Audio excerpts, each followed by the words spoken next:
ભારતના જે 3 રાજ્યો ના પાડે છે ભારત સંઘની અંદર જોડાવાની, એમાંનું પહેલું હતું હૈદરાબાદ, બીજું હતું જુનાગઢ અને ત્રીજું હતું એ હતું કાશ્મીર.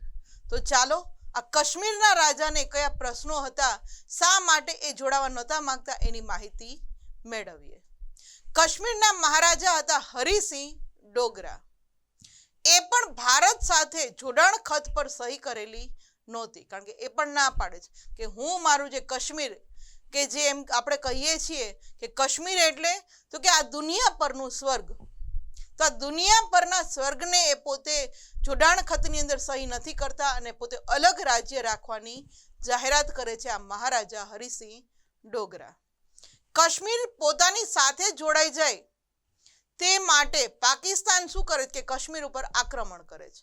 આપણને ખ્યાલ છે વિદ્યાર્થી મિત્રો કે જ્યારે 1947ની અંદર ભારતના 2 ભાગલા થાય છે, હિન્દના 2 ભાગલા થાય છે, ભારત અને પાકિસ્તાન, તો પાકિસ્તાનને ખ્યાલ આવે છે કે આ કાશ્મીર છે એ ભારત સંઘની અંદર જોડાણું નથી ને કાશ્મીર આપણને ખ્યાલ છે કે આપણે ભારતનો નકશો જોઈએ તો ઉપર થોડો ઘણો ભાગ છે એ કાશ્મીર નાનું એવું રાજ્ય છે.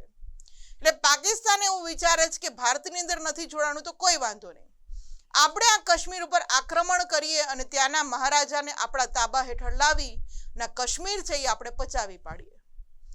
આ કારણોથી પાકિસ્તાનની જે સરકાર હતી એ સમયની એ કાશ્મીર ઉપર આક્રમણ કરી દે છે અને ત્યાં આક્રમણ, અત્યાચાર, લૂંટફાટ જેવી વસ્તુઓ, એમ કહેવામાં છે અત્યાચાર, તે શરૂ થઈ જાય છે. અને આવું લૂંટફાટ, અત્યાચાર શરૂ થાય છે એટલે ત્યાંના જે રાજા હતા હરિસિંહ, એ ભારતની લશ્કરી મદદની માંગણી કરે છે કે અમને તમારું લશ્કર આપો કે જે અમારી મદદ કરે આ પાકિસ્તાનીઓ લશ્કરને દૂર કરવા માટે.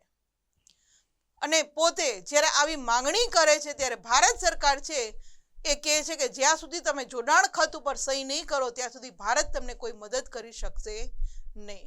એટલે આક્રમણ, અત્યાચાર, લૂંટફાટ થતા રાજા હરિસિંહે ભારતની લશ્કરની માંગણી કરી, પણ તેણે જોડાણ ઉપર સહી કરી તો નહોતી, તો ભારત કઈ રીતે એને મદદ કરી શકે? આથી તેણે સહી કરવા ભારત તરફથી જણાવવામાં આવ્યું. ભારત સરકાર તરફથી એને કહેવામાં આવે છે કે જ્યાં સુધી તમે જોડાણ ખત પર સહી નહીં કરો ત્યાં સુધી અમે તમારી કોઈ પણ જાતની મદદ કરી શકશું નહીં. અને જેના કારણે એમ કહેવામાં આવે છે કે આ રાજા હરિસિંહ હતા એ તાબડતોબ આ જોડાણ ખતની ઉપર સહી કરી આપે છે કે હા ભાઈ, હું મારું રાજ્ય છે એ ભારત સંઘની અંદર જોડાવા માટે તૈયાર છું. અને ત્યારબાદ આપણું ભારતીય લશ્કર છે એમ કહેવામાં આવે છે કે તાત્કાલિક ત્યાં જાય છે અને કાશ્મીરને માંથી આ પાકિસ્તાનને બચાવે છે. આ ઇમેજની અંદર જે આપણે વાત કરી રહ્યા છીએ કાશ્મીરની, એ જોઈ શકીએ છીએ. અને આ મહારાજા હરિસિંહ ડોગરા કે જેણે ભારત સંઘમાં સૌપ્રથમ જોડાવાની ના પાડી હતી, પણ કાશ્મીરની અંદર જ્યારે પાકિસ્તાનીઓ આક્રમણ કરે છે ત્યારબાદ પોતે જોડાણ ખત ઉપર તાબડતોબ સહી કરી આપે છે, એવા મહારાજા હરિસિંહ ડોગરાને આપણે જોઈ શકીએ છીએ. ત્યારબાદ વાત કરીએ તો જ્યારે એ તાત્કાલિક આ જોડાણ ખત ઉપર સહી કરે છે ત્યારબાદ ભારતીય લશ્કર છે એ કાશ્મીરની અંદર જઈને તેનું રક્ષણ કરે છે.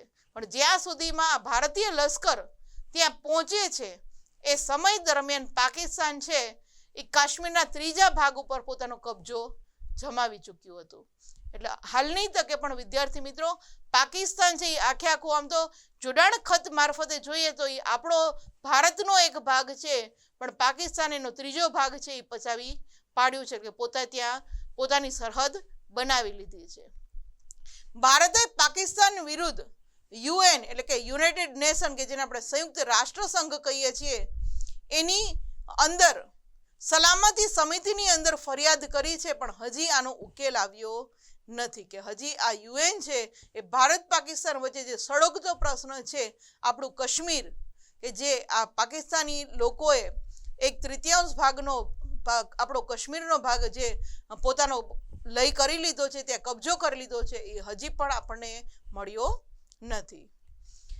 આ સલામતી સમિતિ છે એ યુદ્ધ વિરામ કરવાનું જણાવ્યું. UN ત્યારે આપણને ખ્યાલ છે કે બીજા વિશ્વયુદ્ધ પછી આ સંયુક્ત રાષ્ટ્ર સંઘની રચના થઈ હતી. એટલે એમ કહેવામાં આવે છે કે સંયુક્ત રાષ્ટ્ર સંઘની જે સલામતી સમિતિ છે એ આ પાકિસ્તાનને અને ભારતીય લશ્કરને એમ કહેવામાં આવે છે યુદ્ધ વિરામ કરવાનું જણાવ્યું હતું. અને આજે પણ આ યુદ્ધ વિરામ તો થઈ ગયું ત્યારે, પણ જમ્મુ કાશ્મીરના ત્રીજા ભાગના પ્રદેશ પર પાકિસ્તાનનો અંકુશ આપણને જોવા મળે છે, કારણ કે આ યુએન છે એ આજે પણ એ સમસ્યાનો હલ લાવી શક્યું નથી. આ ઇમેજની અંદર જે આપણે વાત કરી કે આપણું જે સૈન્ય છે, ભારતીય લશ્કર, એ પાકિસ્તાન જ્યારે આક્રમણ કરે છે ત્યારે કાશ્મીરને બચાવવા માટે ગયું હતું, એ જોઈ શકીએ છીએ. પરંતુ કાશ્મીર છે કાયદેસર રીતે જોઈએ તો ભારતનો ભાગ છે. શા માટે? કારણ કે જોડાણ ખતની અંદર મહારાજા હરિસિંહે સહી કરી આપી છે કે હું મારું રાજ્ય છે એનું વિલીનીકરણ છે ભારત સંઘમાં કરું છું. પણ પાકિસ્તાનીઓ છે એ ત્રીજા ભાગનું કાશ્મીર લઈને બેઠા છે. એટલે આજે પણ આપણે કહી શકીએ ભારત પાકિસ્તાનના સંબંધમાં આજે પણ કાશ્મીરનો જે પ્રશ્ન છે એ સળગતો પ્રશ્ન છે એવું આપણે કહી શકીએ, કારણ કે આપણી જમીન છે એ પાકિસ્તાનીઓ કબજો કરીને બેઠા છે. 1948ના અંત પહેલા ભારતમાં રાજકીય એકતા સિદ્ધ થઈ તથા ઐતિહાસિક એવી અહિંસક ક્રાંતિ પણ સર્જાઈ હતી. કારણ કે જ્યારે પાકિસ્તાન અને હિન્દુસ્તાન બે ભાગ પડ્યા ત્યારે આપણને ખ્યાલ છે કે ઘણા બધી જાનમાલને નુકસાન થયું હતું. એટલે અહિંસક ક્રાંતિઓ પણ જોવા મળી હતી. આ ઇમેજની અંદર જે આપણે વાત કરીએ છીએ કે ધરતી પરનું સ્વર્ગ એટલે આપણું કાશ્મીર, તો આ કાશ્મીર જે સ્વર્ગ સમાન ગણીએ છીએ ઇમેજની અંદર આપણે જોઈ શકીએ.